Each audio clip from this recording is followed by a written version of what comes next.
Yaitu untuk pengertian dari difusi.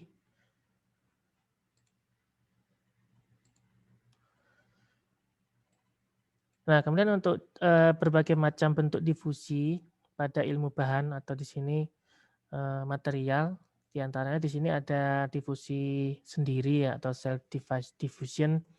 Kemudian ada juga tipe-tipe difusi nanti. Kemudian yang kedua difusi dalam paduan bahan yang tadi ya.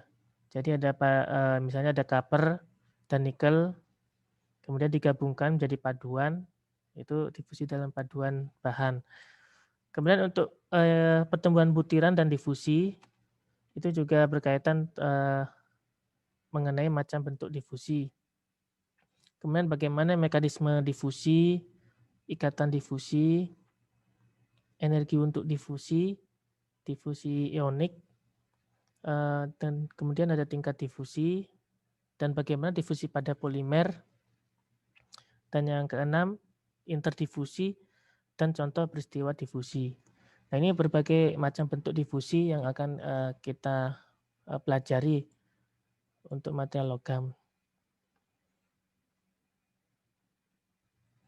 Nah, jadi dari berbagai macam ini nanti kita akan mencari bagaimana bisa suatu paduan menjadi homogen, itu apa yang mempengaruhinya. Jadi ada di sini beberapa kecepatan difusinya, kemudian kita bisa melihat koefisiennya dari masing-masing yang menentukan seberapa cepat difusi itu berlangsung. Jadi nanti ada rumus dari hukum Fick terkait macam-macam difusi ini. Nah, ini contohnya yang jadi ada grafik proses difusi copper ke nikel yang tadi ya, tembaga ke nikel. Nah, di sini kita lihat yang sebelah kiri. Yang sebelah kiri yang ini. Sebentar.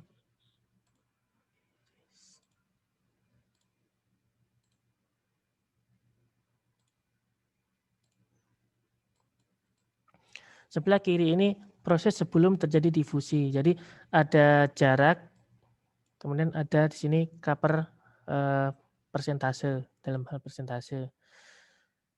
Nah, sebelum difusi ini terjadi, jadi masih belum ada terjadi kesamaan ya atau homogenisasi antara copper dan nikel. Jadi grafiknya seperti ini. Ini copper 100% sendiri, nikel sendiri, dan ini jaraknya. Nah, kemudian selama proses difusi yang kedua, nah di sini baru terjadi adanya asimilasi. Ya, asimilasi ini merupakan pencampuran kedua elemen. Sini ada copper dan juga ada nikel. Dan ini yang terjadi pada atom-atom ya masing-masing. Jadi copper dan nikel itu bercampur dan bergerak ya. Jadi terjadi difusi. Kemudian yang ketiga, setelah difusi, jadi ketika bercampur itu akan mencapai setimbang ya. Jadi dia merata di sini 50% kan di sini ya, 50%, dan itu setimbang dengan nikel. Jadi setelah difusi ini atom-atom dari masing-masing nikel dan copper sudah bercampur dengan rata dan membentuk material dengan sifat yang homogen. Jadi tidak ada batasan area antara copper dan nikel. Nah, ini contoh proses difusi antara dua elemen copper dan nikel. Nah, sehingga kalau misalnya dilihat dari kasat mata ya, tanpa bantuan mikroskop, itu tidak ada perbedaan antara copper dan nikel. Itu menjadi satu paduan copper nikel. Yang ini sudah sifatnya homogen. Nah, ini contoh grafik proses difusi copper ke nikel. Nah, kemudian ada istilah difusi sendiri. Nah, difusi sendiri artinya dia mandiri ya, tidak ada pengaruh dari luar. Jadi kalau pengertian di sini, difusi yang terjadi akibat pancaran atom yang terjadi dalam suatu bahan tanpa adanya pengaruh dari luar. Jadi ini internal saja, yaitu dari atom itu sendiri. Itu untuk definisi dari difusi sendiri. Nah, sedangkan difusi mekanisme, jadi proses gerakan atom dari tempat asalnya ke tempat yang kosong. Nah, jadi ada vakensi.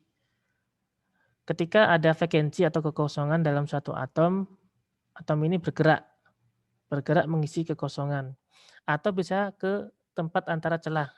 Nah, ini bisa disebut interstisi. Interstisi. Nah, jadi untuk dibedakan ini ya ada perbedaan difusi mekanisme dalam 3 bentuk. Yang pertama difusi kekosongan atau bisa disebut vakansi. Kemudian difusi sisipan atau interstisial. Dan ada yang ketiga difusi mekanisme bentuk lain. Ya, jadi ada 3 bentuk untuk mekanisme difusi. Kita mulai dari kekosongan.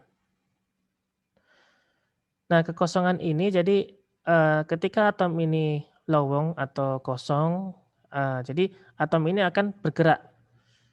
Nah, jadi ini masih ini ya, kondisi tidak dipengaruhi oleh faktor luar, ini faktor internal ya. Jadi ketika atom ini mengalami kekosongan, dia akan bergerak menuju tempat yang kosong. Ya, misalnya seperti ini ya.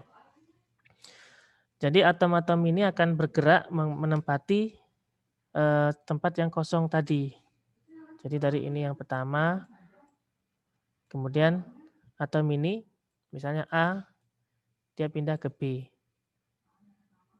Jadi ada pergerakan atom untuk menutupi kekosongan atau bisa disebut difusi kekosongan. Nah, kalau misalnya kita lihat dari ini ya, misalnya kita hubungkan dengan pekerjaan. Misalnya ada pekerjaan mengenai bidang teknik material yang kosong di suatu perusahaan.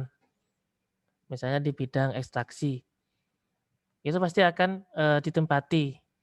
Ya, pasti istilahnya akan kekosongan ini harus ada yang mengisi dari pekerjaan tersebut. Ya sama seperti ini ya. Jadi atom ini akan mengisi atom yang kosong dan atom ini bergerak ke kanan dari A ke B. Ini masih atom yang sama. Tapi kalau kondisi lihat dari perusahaan, yang diisi ini bukan dari orang luar atau bukan dilaksanakannya rekrutmen, tapi mengisi dari orang-orang dalam misalnya. Misalnya yang tadinya staff dari bidang, misalnya bidang pengelasan, kemudian karena memiliki pengalaman di bidang ekstraksi, akhirnya diisi kekosongannya untuk bidang ekstraksi. Nah itu apa namanya, untuk difusi kekosongan ya, yang terjadi pada atom-atom yang kosong. Nah, kemudian untuk sisipan, difusi sisipan ini, jadi atom yang akan menyisip itu pastinya lebih kecil ukurannya dibanding atom-atom dia berasal. Jadi peristiwa difusi ini pada suatu bangun kristal atau struktur yang terjadi pada atom yang tidak sama besarnya. Jadi ukurannya kebanyakan lebih kecil. Jadi peristiwa ini tidak harus terjadi pada suatu struktur atom yang memiliki kekosongan atom. Jadi syaratnya tidak perlu kosong atomnya, bahkan penuh pun bisa disisipi. Karena atom di sini hanya bergerak antara celah-celah suatu atom.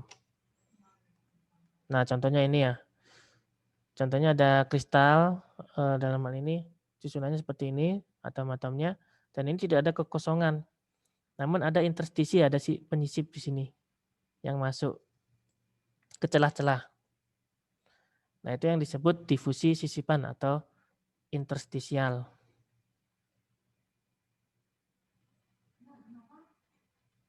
Nah, sedangkan difusi mekanisme bentuk lain, jadi sini susunan atom yang sama meninggalkan tempatnya dan bergerak memasuki celah-celah antar atom.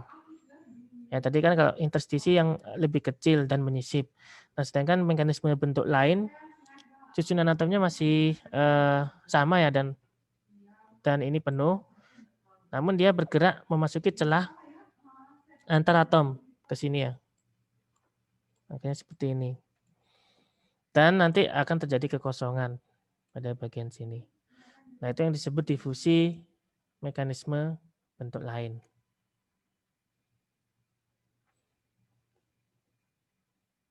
Nah, ini juga ada peristiwa lainnya, itu berupa pergantian tempat antara atom-atom itu sendiri dan pada peristiwa ini tidak terdapat kekosongan atom. Itu juga pada peristiwa lain. Nah, itu yang untuk bentuk mekanisme difusi, ada 3 tadi ya. Difusi kekosongan, yaitu ada vakansi, ada kekosongan, kemudian atom itu bergerak menuju tempat yang kosong, kemudian ada difusi interstisi atau sisipan. Jadi ada atom yang berukuran beda, menyisip di antara atom-atom. Dan yang ketiga difusi mekanisme bentuk lain. Ini sama seperti interstisi, hanya saja atom-atom ini sendiri yang menyisip ke atom di antara atom-atom. Ada pertanyaan?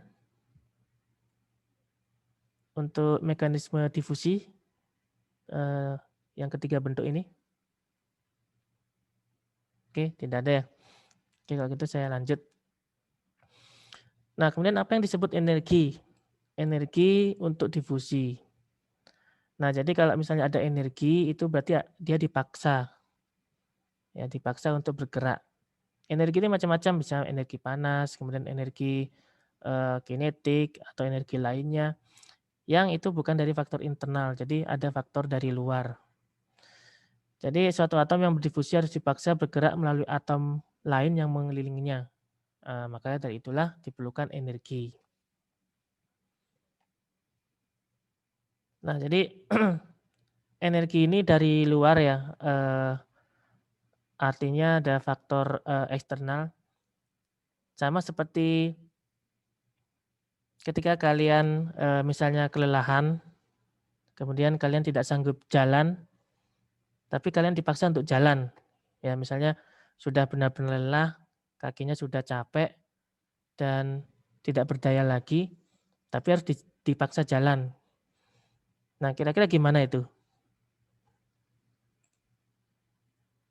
Apa yang harus dilakukan ya ketika kalian lelah, kakinya sudah capek, sudah tidak kuat lagi, tapi dipaksa untuk berjalan. Ada nggak solusinya? Coba bayangkan ya, misalnya kalian sudah lari 50 km tanpa stop, kemudian kalian sudah sangat kelelahan, kakinya sudah pegel, tapi dipaksa untuk bergerak atau untuk berlari atau berjalan. Apa yang harus dilakukan?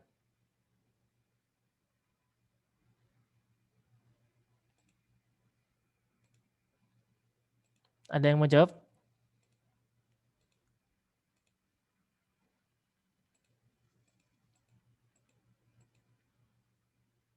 Kira-kira ngerti ya maksud saya ya? Ngerti Pak. Ngerti Pak. Mungkin Ya. saya bisa menjawab Pak. Ya, gimana? Ali 06191004. Jadi kan untuk pengertiannya sendiri, suatu atom yang berdifusi harus dipaksa bergerak melalui atom lain yang mengelilinginya. Maka disitulah diperlukan energi. Jadi yang salah satu contoh yang kita sudah capek terus dipaksa lagi untuk berjalan, mungkin ada tambahan energi dari luar. Mungkin kita bisa minum seperti contohnya salah satu Pocari Sweat Pak, sambil mengistirahatkan sejenak ke kaki kita. Jadi Pocari Sweat ini dicontohkan sebagai energi eksternal Pak, energi tambahan dari luar, agar ion-ion tubuh kita itu bisa kembali fit walaupun tidak secara 100%. Mungkin begitu Pak. Terima kasih. Oke, terima kasih untuk Ali Akbar. Oke, terima kasih pendapatnya. Ya, menarik ya. Jadi minum Pocari Sweat untuk menambah energi agar bisa lari kembali. Kalau yang lainnya gimana? Ada nggak pemikiran lain?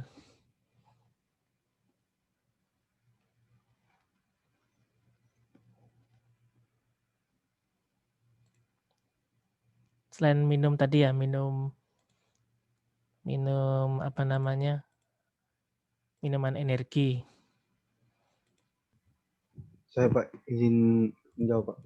Ya, silakan. Baik Pak Muhammad Fadli 06191035. Jadi di sini kan Pak disebutkan suatu atom yang berdifusi harus dipaksa bergerak melalui atom-atom lain yang mengelilinginya. Nah, jadi dapat dianalogikan seperti misalnya kita kelelahan. Nah, kita karena di sini melalui atom-atom lain, nah di sini kita dapat analogikan meminta bantuan dari teman. Jadi saat kita lelah ada teman yang merangkul untuk terus tetap berlari gitu, Pak. Maka dari itu diperlukan energi. Jadi teman dari teman yang merangkul kita, maka ada energi di situ, Pak. Terima kasih. Iya, pemikirannya sama dengan saya. Jadi bisa minta teman yang merangkul. Jadi artinya kita minjam energi orang lain agar kita tetap berjalan. Ada yang lain mungkin? Pemikiran yang lain? Jadi yang pertama tadi minum minuman berenergi, Pocari Sweat. Yang kedua dirangkul oleh temannya. Ada yang lain? Punya pemikiran lain mungkin?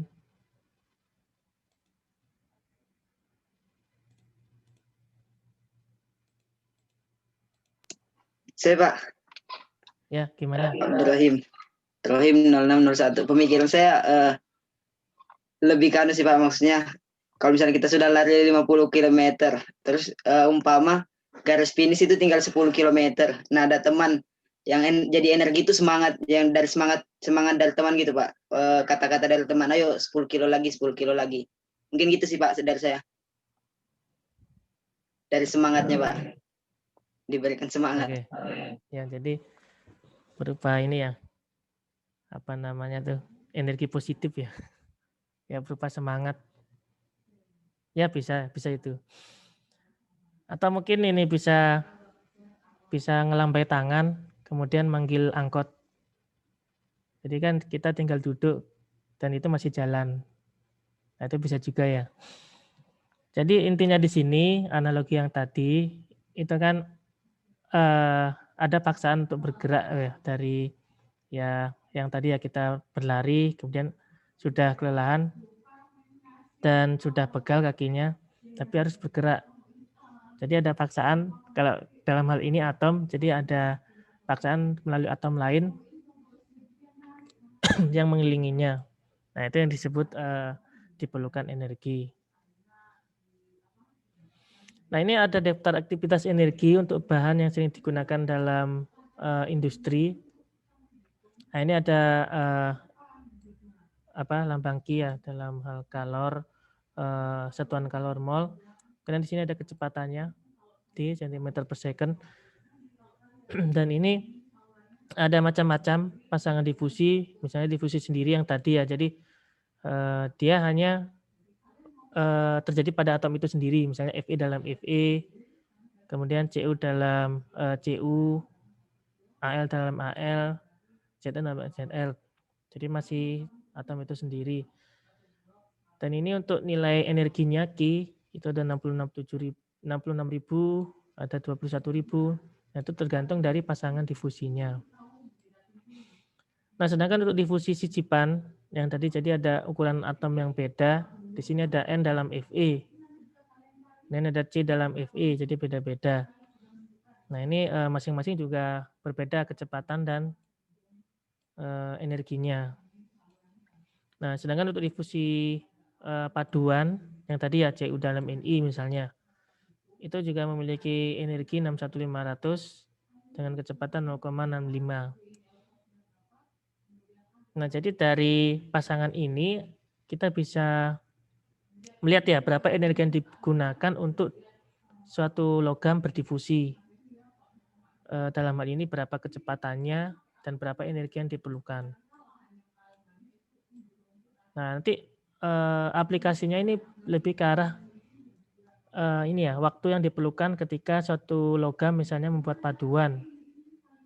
Itu berapa waktu yang dibutuhkan dengan energi, misalnya energi panas 1000 derajat Celcius.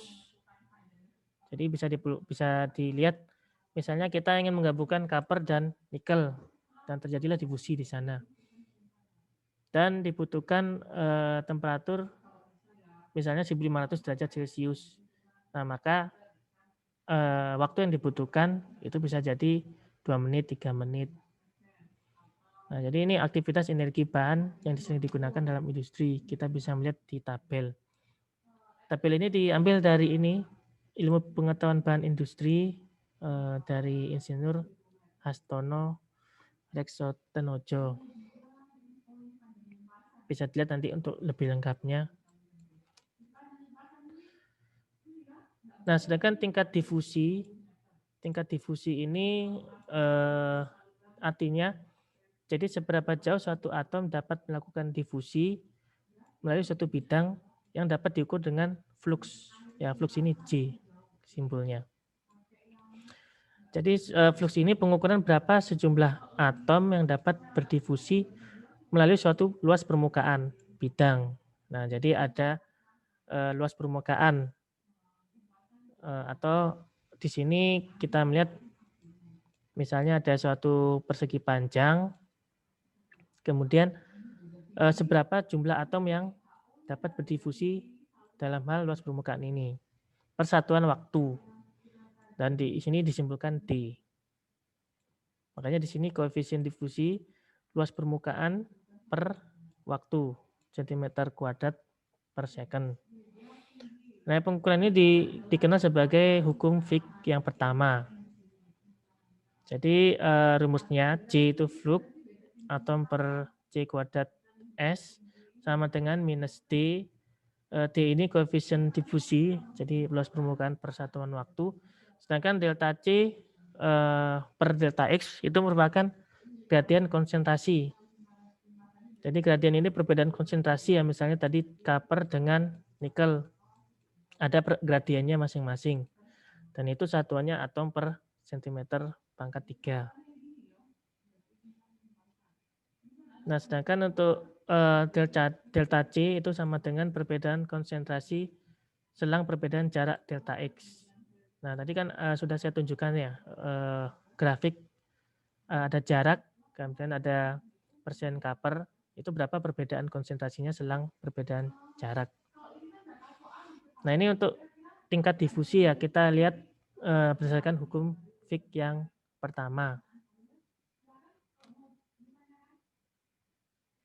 Nah, kita bisa melihat di sini ada ilustrasi terkait hukum Fick pertama. Kita bisa lihat, perhatikan gambar di bawah ini menjelaskan tentang tingkat difusi dengan lebih jelas. Nah, kita bisa lihat di sini. Jadi ada luas permukaan tadi ya. Ini ada atom-atom yang berdifusi ya dari kiri ke kanan, persatuan luas di sini. Dan berapa waktunya. Nah, kemudian di sini untuk jaraknya tadi delta X. Nah, misalnya di sini ada atom A yang warnanya putih, ada atom B yang warnanya hitam. Ya, kita bisa melihat di sini berapa delta X-nya. Jadi gradien jarak antara atom A dan B.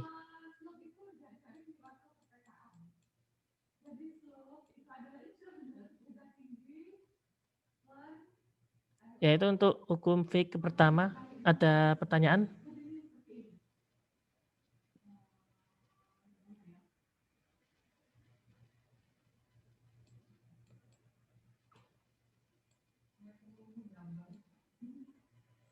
Oke, belum ada. Oke, saya lanjut. Kemudian untuk hukum Fick kedua, jadi menyatakan dinamika dari atom-atom yang berdifusi dan dinyatakan dalam persamaan diferensial seperti ini. Jadi ada diferensial dc per dt sama dengan d kuadrat c per dx kuadrat. Dan kemudian diturunkan lagi ya seperti ini. Cs min cx per cs min cu. Cs ini konsentrasi konstan atom yang berdifusi pada permukaan bahan. Kemudian CO, harga rata-rata konsentrasi pada permukaan difusi atom di dalam bahan. Sedangkan CX, harga konsentrasi difusi atom pada daerah di bawah X. Dan untuk rumusnya sama dengan def dalam kurung S per 2 dt. Jadi hukum Fick yang kedua ini dinamika dari atom-atom yang berdifusi dan dinyatakan dalam persamaan diferensial.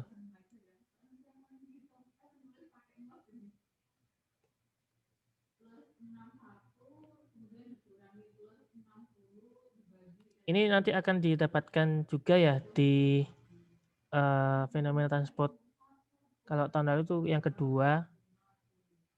Untuk yang semester ke depan, kalau kalian ngambil itu akan dibahas secara detail untuk pembahasan difusi ini.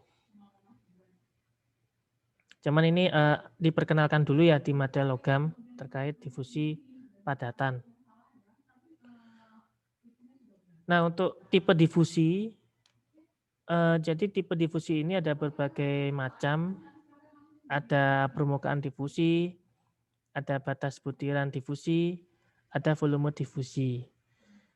Jadi ini tipe-tipe yang dapat digolongkan ya. Kalau misalnya di sini permukaan itu berhubungan dengan dimensinya. Kemudian volume juga ya. Volume berarti kan itu berhubungan dengan 3 dimensi. Kemudian ada batas butiran. Berhubungan dengan grain nanti. Jadi untuk batas butiran difusi itu bisa kita lihat dalam pertumbuhan butiran dalam difusi. Dan dia dinyatakan dalam diameter butiran yang dapat tumbuh. Itu rumusnya ada D sama dengan K dikali T pangkat N. D itu diameter rata-rata butiran. Kita bisa dapatkan dari pengamatan mikroskop atau SEM. Berapa butiran yang didapat pada pengamatan mikroskop atau SEM. Misalnya di sini diameternya berapa? Itu misalnya 5 mikron. Kemudian K itu konstanta besarnya tergantung dari beberapa faktor nilai difusivitas, tergantung dari materialnya juga. Tiap material memiliki K masing-masing. Jadi berbeda antara satu elemen dengan yang lainnya. Sedangkan T waktu untuk pertumbuhan butiran. Berapa dia memiliki waktu untuk pertumbuhan butiran? Kalau misalnya kita lihat dari segi perlakuan panas atau heat treatment. Perlakuan panas itu kita melihat dari pendinginannya misalnya. Misalnya di sini pendinginannya ada cepat, ada lambat. Ya, misalnya cepat ini kita berikan perlakuan quenching. Pemberian quenching misalnya logam setelah dipanaskan kemudian didinginkan dengan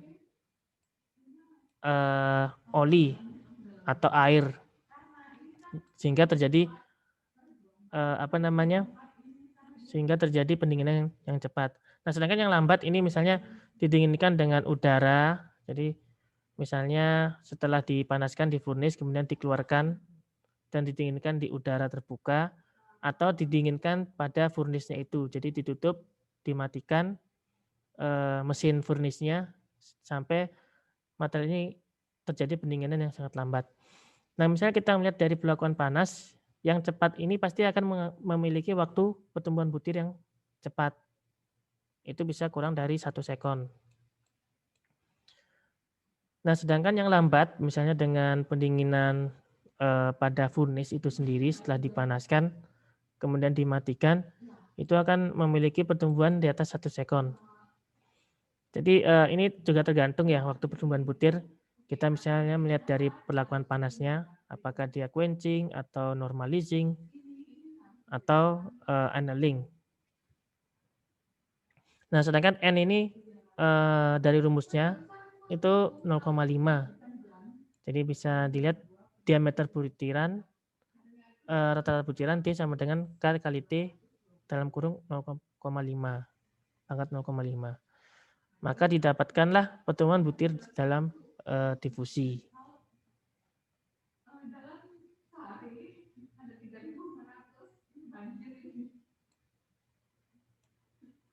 Ada pertanyaan sampai sini? Belum ada, Pak. Belum ada. Oke, saya lanjut. Nah, kemudian untuk pertumbuhan butiran dapat dihalangi dengan cara membuat hambatan. Hambatan ini ada gaya penghalang yang berfungsi membatasi pertumbuhan. Nah, kemudian untuk ukuran butiran ini kemudian dapat dihubungkan dengan sejumlah dan ukuran penghalang sesuai dengan formula. Jadi pertumbuhan ini ya dapat ada penghalangnya ya, penghalang untuk membatasi butiran. Dan untuk rumus ini, rumusnya R, jari-jari pada butiran, kemudian sama dengan 4R kecil. R kecil itu jari-jari penghalang, dan F kecil, huruf kecil ini volume pecahan penghalang. Jadi dengan rumus ini kita bisa mengetahui berapa jari-jari butiran. Misalnya di sini ada suatu gaya penghalang untuk membatasi pertumbuhan. Dinyatakan dalam jari-jari dan volume pecahan penghalang.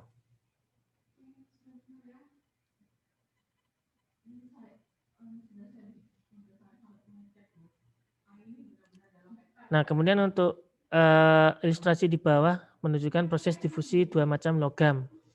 Ada logam A, ada logam B, dan memiliki konsentrasi yang berbeda antara logam A dan B.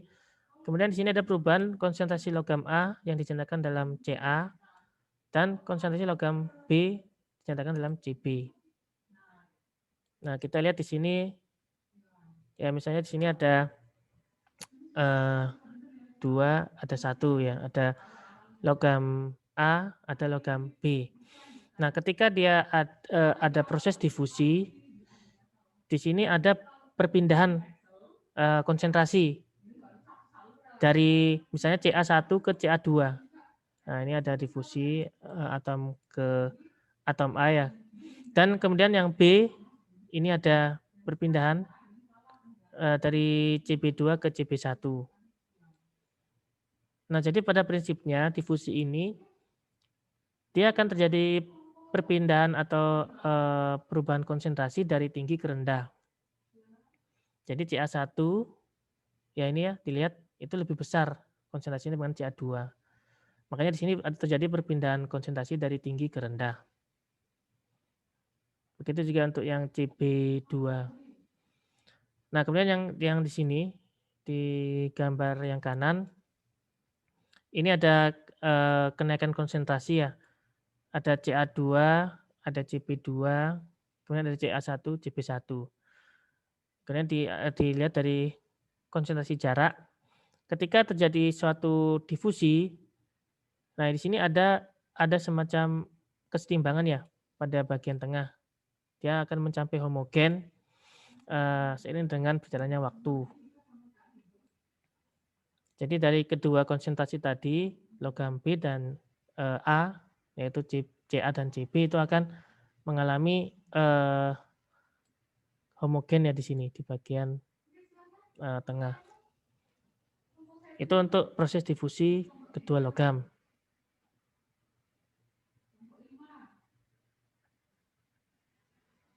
Nah, kemudian untuk mekanisme difusi, yaitu ada jenis-jenis difusi antara atom unsur sejenis, dan tipe difusi ini dalam beberapa hal dapat berlangsung terhadap atom yang tidak sejenis. Jadi ini bisa terjadi pada atom yang sejenis dan tidak sejenis. Ada 5 di sini ya. Yang pertama ada pertukaran, misalnya 1 ke 2 atau 2 ke 1, itu disebut jenis difusi pertukaran pada A. Nah, sedangkan yang kedua, yang B ini ada semacam ini ya, difusi yang membentuk cincin. Misalnya 1, 2, 2 ke 3, 3, 4, dan ini membentuk seperti cincin. Makanya di sini disebut difusi jenis cincin. Nah, kemudian untuk yang ketiga di sini, yang C. Nah, jadi ada pergerakan atom dari 1 ke 2 ya di sini, dan 1 ke 2 juga yang untuk menempati posisi yang kosong. Nah, jadi difusi ini jenisnya ditujukan untuk penguatan atau meningkatkan kekerasan. Jadi disebut jenis difusi kekerasan. Nah, sedangkan yang D ini penyisipan ya. Jadi ada atom yang ukurannya beda dengan atom-atom asalnya dan ada penyisipan interstial yang berpindah dari satu ke dua. Ini jenis intersial. Kemudian untuk yang kelima, nah yang kelima di sini, ini ada penyisipan atom itu sendiri ya di antara atom-atom yang berpindah 1, 2 ke 3. Nah itu masih disebut interstial. Nah ini untuk jenis-jenis dari 5 tipe difusi.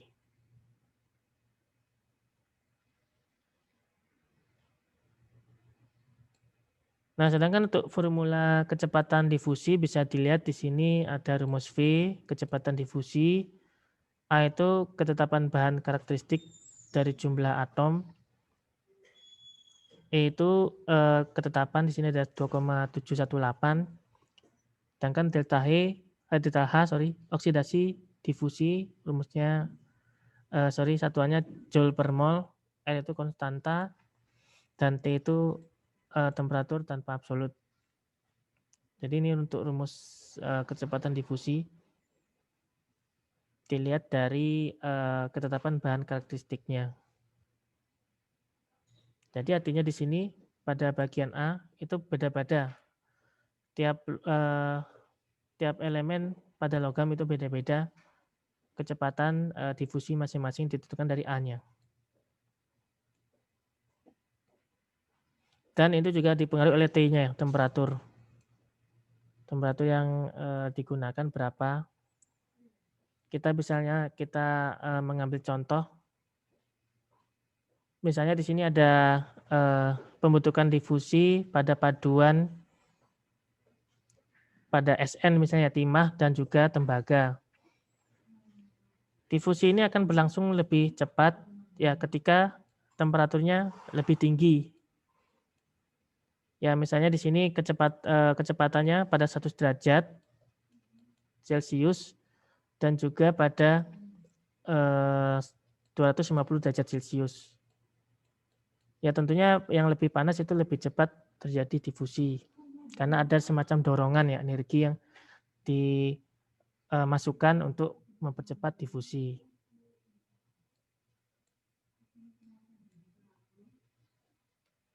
Nah, sama seperti ini ya, kalian masak misalnya. Ada yang pernah masak di sini?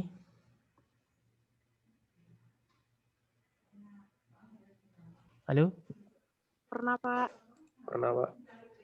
Ya, masak apa misalnya? Masak air, Pak. Masak air. Masak air ya, anak TK bisa ya? Telur, Pak. Maksudnya masak misalnya makanan gitu ya atau apa yang pakai bumbu? Indomie, Pak. Indomie, Pak. Sedap. Nasi goreng, Pak. Nasi goreng. Oke, misalnya nasi goreng lah. Nasi goreng pakai bumbu sendiri atau bumbu jadi? Bumbu jadi, Pak. Bumbu jadi, Bumbu Pak. jadi. Bumbu jadi. Anak kos, Pak. Anak kos ya. Ya, misalnya gini ya, misalnya nasi goreng lah. Ya, pernah nggak kalian melakukan percobaan misalnya kalian menggunakan api yang kecil dengan api yang gede ketika masak dengan memasukkan bumbu dan nasi di panci. Ada yang pernah nggak? Atau di masakan yang lain coba api kecil dengan api yang gede. Pernah, Pak. Pernah, Pak. Nah, bedanya apa? Kalau api yang besar tuh maksudnya nasinya tuh kayak cepat gosong gitu. Dan kalau api yang kecil tuh gitu, Pak, tidak cepat gosong gitu nasinya. Tidak cepat gosong. Kita goreng nasi, ya, Pak. Berarti pernah gosong kamu ya makanannya? Pernah, Pak. Terlalu besar apinya. Ya, kalau misalnya apinya terlalu besar dan juga masaknya terlalu lama itu akan menjadikan gosong hasilnya. Tapi maksud saya gini ya, misalnya kita menggunakan api kecil ini yang tidak mencukupi untuk mencampurkan bumbu dan nasi. Nah, kenapa kok kalian memerlukan panas atau api ini ya untuk mencampurkan bumbu dan nasi. Kalau misalnya tidak menggunakan api, apa yang terjadi? Kalau misalnya kalian cuma ngaduk aja bumbu dan nasinya, itu gimana? Bumbunya Agus 0607 Pak ingin jawab. Bumbu dan nasinya itu tidak homogen Pak, tidak apa? Dia maksudnya tetap menjadi butiran bumbu dan nasinya jadi nasi, jadi tidak homogen Pak dengan nasi dan bumbunya karena tidak ada energi panasnya Pak. Ya. Jadi kalian tetap bisa ini ya, bisa mencampur, cuman lebih susah, lebih lama dia. Nah, sedangkan kalau misalnya kalau pakai api itu kan lebih cepat ya, lebih mudah meresapnya bumbu dan nasi. Betul nggak? Atau saya salah? Betul Pak. Ya, sama seperti ini. Jadi kalau misalnya tidak ada pengaruh T-nya ini, itu juga akan mempengaruhi kecepatan suatu atom untuk berdifusi. Nah, sama seperti bumbu ya pada nasi ini ya untuk membuat nasi goreng, dia akan lebih cepat meresap ke nasinya ketika ada panas.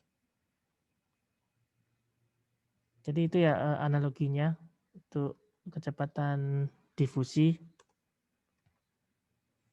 Nah, sedangkan ini berhubungan dengan pertumbuhan kristal.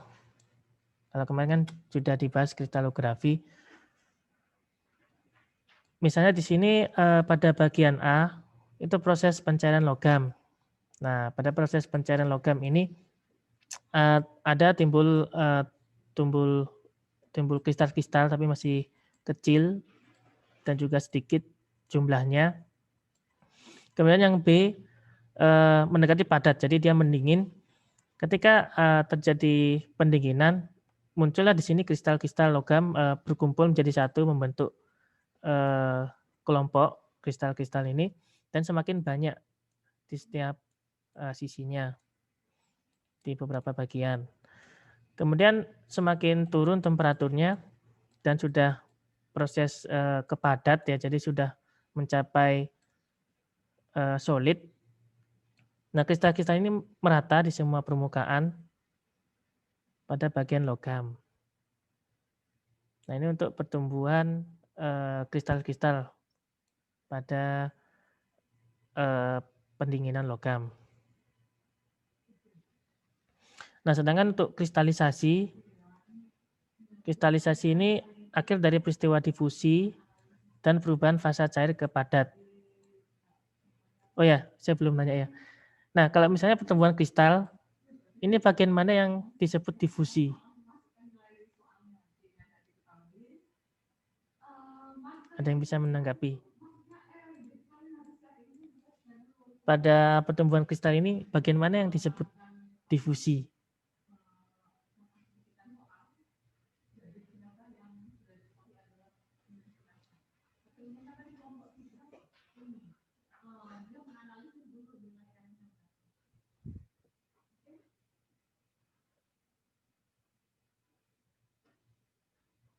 Ada yang tahu?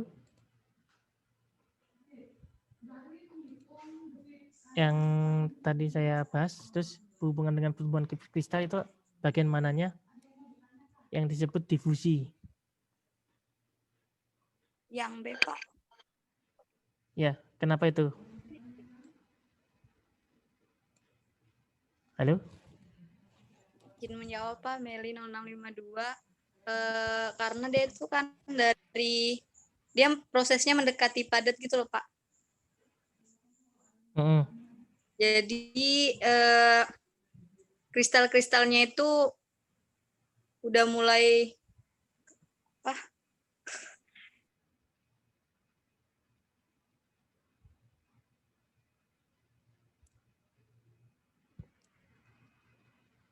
Gimana? Kok nggak denger ya?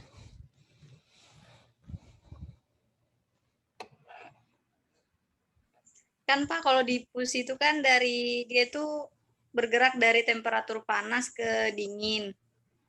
Jadi yang proses B itu dia mulai mendekati ke proses dingin, Pak, sebelum jadi padat. Oke, ada yang lain? Saya Pak. Ya, gimana? Muhammad Al-Faruq NIM 0634. Jadi kalau menurut saya Pak itu dia terjadi proses difusi itu pada proses yang B. Kenapa proses yang B? Karena dia dia belum sepenuhnya menjadi solid Pak, masih setengah liquid, jadi dia masih bisa saling mengisi kekosongan antar sesama kristal gitu Pak. Oke. Ada yang lain mungkin? Oke, terima kasih tadi pendapatnya. Oke, saya lanjut dulu. Jadi yang disebut, jadi akhir dari peristiwa difusi dan perubahan fasa cair ke padat, nah itu disebut kristalisasi ya. Yang P juga termasuk peristiwa difusi. Nah, jadi peristiwa perubahan fasa dan di sini ada saluran besi. Sebentar, ada telepon.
Halo, sorry, tadi ada telepon. Oke, saya lanjut ya. Jadi ketika terjadi pendinginan itu, misalnya di sini dari temperatur cair 1700, kemudian turun hingga 700, itu pasti akan terjadi susunan kristal yang berbeda. Jadi ada perubahan misalnya dari FCC, dari phase center kubik ke BCC, body center kubik. Nah, tentunya ini perubahan susunan kristal ini akan menyebabkan pergerakan atom. Makanya di sini disebut peristiwa difusi. Nah, misalnya di sini ada ferrit, ada austenit, hingga turun ke bawah, nah itu ada terjadi perubahan susunan kristal pada kristalisasi. Yaitu untuk pada logam. Nah, sedangkan pada polimer itu kan ada poli dan mer. Jadi ada molekul-molekul panjang. Molekul ini lebih dari satu, banyak ya poli. Yang di sini pada difusinya dia melibatkan gerakan molekul panjang. Jadi bedanya di sini kalau pada padatan atau logam itu gerakan atom. Nah, sedangkan pada polimer itu gerakan molekul panjang. Nah, migrasi atom yang berdifusi mirip seperti yang terjadi pada interstisial yang tadi ya. Interstisial atau menyisip. Namun makin panjang molekul polimer, gerakan makin sulit dan koefisien difusi makin rendah. Jadi itu perbedaan pada ini ya, pada difusi pada logam. Ada pertanyaan sampai sini terkait difusi? Kita akan lanjut minggu depan masih difusi. Jadi nanti akan saya berikan latihan soal-soal terkait difusi padatan untuk memahami ya dari studi kasus, Kemudian juga untuk memahami bagaimana penerapan rumus-rumus hukum fix 1 dan 2. Ada pertanyaan? Meli 0652, yang tadi Bapak bilang antara A dan ABC yang terjadi difusi itu di bagian mana, Pak? Belum paham tadi soalnya. Yang mana tuh? Yang Bapak liatin slide sebelumnya. Ya, Slide sebelumnya. yang tadi yang ABC, Pak, yang Bapak ada pertanyaan. Yang sebentar. Yang mana ada ya? gambar. Oh, yang ini. Ya. Yang ditanyakan yang mana? Yang tadi kan Bapak nanya yang proses terjadi di difusi bagian mana. Tapi kami tadi kan jawab B. Bapak belum membenarkan kalau itu jawabannya. Jadi jawabannya itu yang mana benar? Nah, jadi kalau kita lihat ya, ini kan dari proses pertumbuhan kristal. Kita bisa melihat dari diagram fasa. Diagram fasa, misalnya di sini diagram fasa untuk FVC. Kalau misalnya kita lihat dari perubahan fasa, dari 1700 dari liquid sampai ke 700. Itu kan pasti terjadi perubahan fasa dan tiap fasa itu memiliki susunan kristal yang berbeda. Ya, misalnya dari body center kubik ke phase center kubik. Nah, itu kan berubah fasanya. Susunan kristalnya. Perubahan susunan kristal itu akan menyebabkan pergerakan atom. Nah, sedangkan pergerakan atom itu yang disebut difusi. Nah, jadi untuk menjawab ini sebenarnya terhubung ke sini ya. Ke bagian perubahan fasa cair. Ya, seperti itu. Ada lagi? Yang jangan dari Ananda Cahya. Oh ya, untuk hasil rekodnya nanti akan di-share. Yang saya share ke ini ya. Link nanti saya akan kasihkan link dan saya taruh di YouTube. Ada lagi?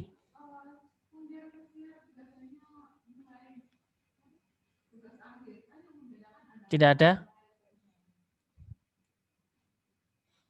Oke, jadi ini untuk pemberitahuan mengenai video. Video ini kan saya berikan link di LMS, yang artinya kalian bisa mengakses dengan mengunjungi kuliah.idk. Nah, cuman untuk mudahnya kalian bisa tinggal klik tombol berlangganan ya di YouTube saya.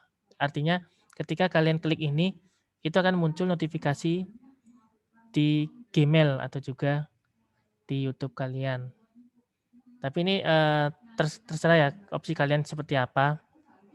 Karena ada beberapa kasus kemarin mahasiswa tidak melihat atau menonton video saya. Padahal sudah saya share ke LMS. Mungkin karena kelewatan atau gimana. Jadi alternatifnya kalian bisa klik tombol berlangganan. Ya, nanti kalau sudah selesai bisa klik lagi ya, tidak berlangganan silakan. Itu hanya untuk mempermudah saja. Ada lagi mungkin? Pertanyaan? Atau cukup? Saya Pak Abdul Rahim. Ya, silakan. Rahim 0601. Izin bertanya Pak, untuk kelanjutan info mengenai praktikum seperti apa ya Pak? Karena dari teman-teman sudah pada nanyain supaya gini Pak, supaya mereka bisa datang lebih awal gitu Pak, istilahnya bisa karantina mandiri terlebih dahulu Pak. Oke. Sudah di list ya Abdul ya? Jadi semuanya bisa? Atau beberapa orang? Maksudnya sudah Pak. Dari kelas material logam A ini, berapa orang yang bisa ke Balikpapan ya, walaupun dari Samarinda, dan memungkinkan untuk datang? Dari listnya kan kalau tidak salah sebenarnya jumlahnya ada 27 Pak. Terus yang di list yang tidak bisa ke Balikpapan itu hanya 5 orang kalau tidak salah, sama 1 orang saya belum tahu nih kok belum ngisi dia Pak. 26. Coba nanti listnya kirim ke Iya, saya jadi, ya.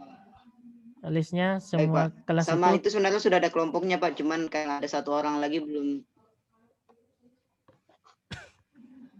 Oke.